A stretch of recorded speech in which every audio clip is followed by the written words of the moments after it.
Now, I will try to find the response of our single degree of freedom system m x double dot plus cx dot plus kx equals f of t to an arbitrary force input.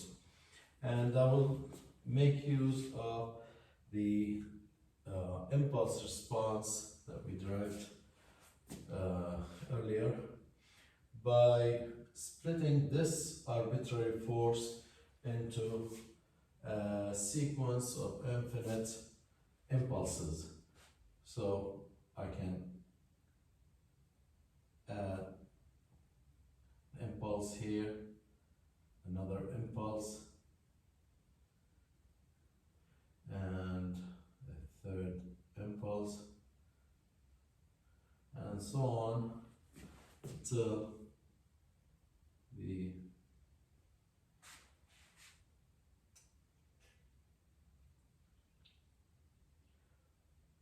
ith impulse.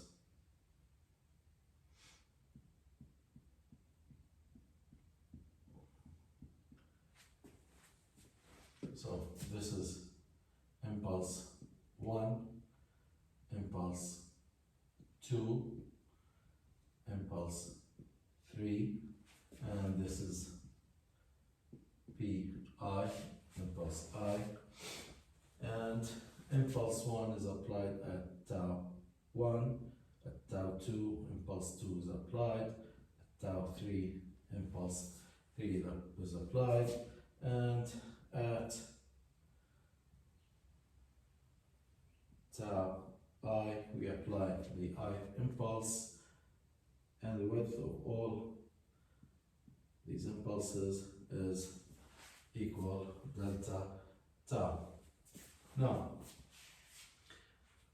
using the superposition principle, because we have a linear system here, I can find the response of the system due to each impulse separately and then add all these responses together to get the total response of the system to the total arbitrary force here.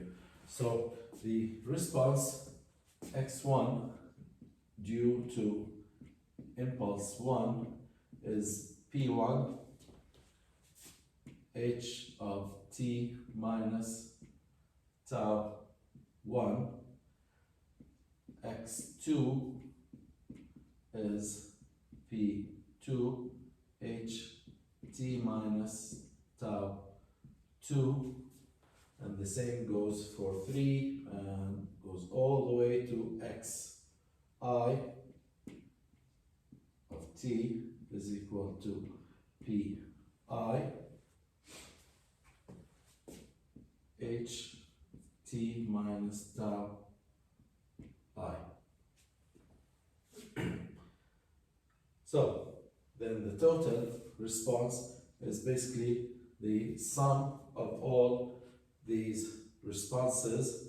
So I can write this as x of t is the sum of p I h of t minus t tau I. Now, going back to our impulse response definition.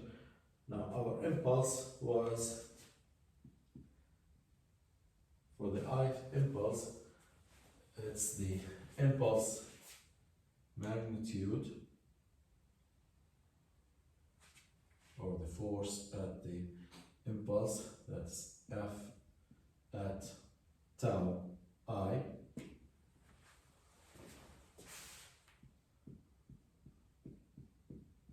times delta tau, the duration of the impulse, times h of t minus tau I. Now, for very, very small delta tau, when delta tau approaches 0, I'll take the limit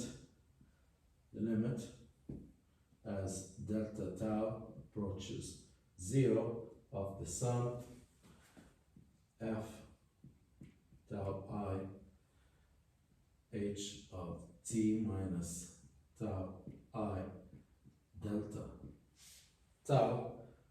This summation expression becomes an integration, which is the integration from 0 to t f of tau h of t minus tau d tau. And this will give me the response of the system x of t at any time t due to an arbitrary force f of tau. Now, this integral here is known as a convolution integral.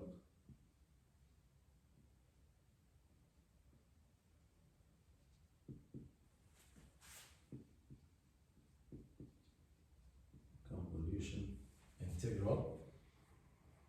So, this convolution integral also by definition can be proven that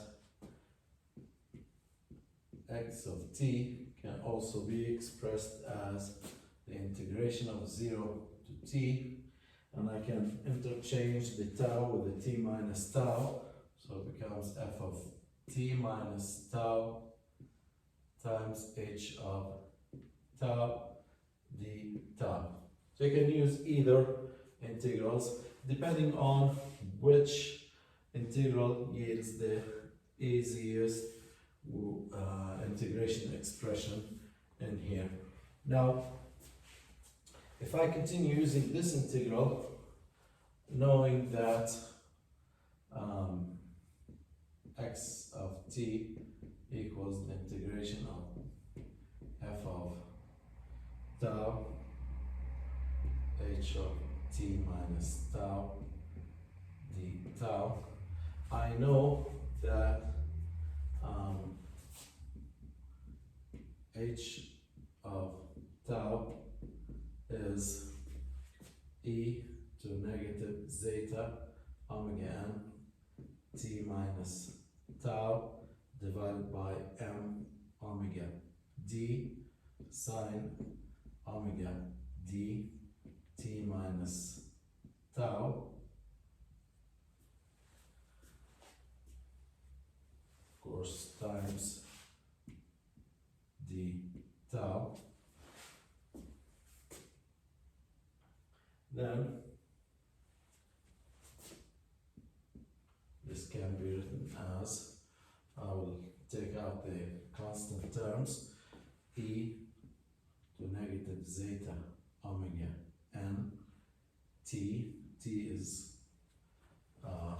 not a function of tau, so I can take it out, divided by m omega d, and what's left inside the integral is f of tau e to power zeta omega n tau sine omega d t minus tau times d tau. So this is the general expression for response of the system to an arbitrary force.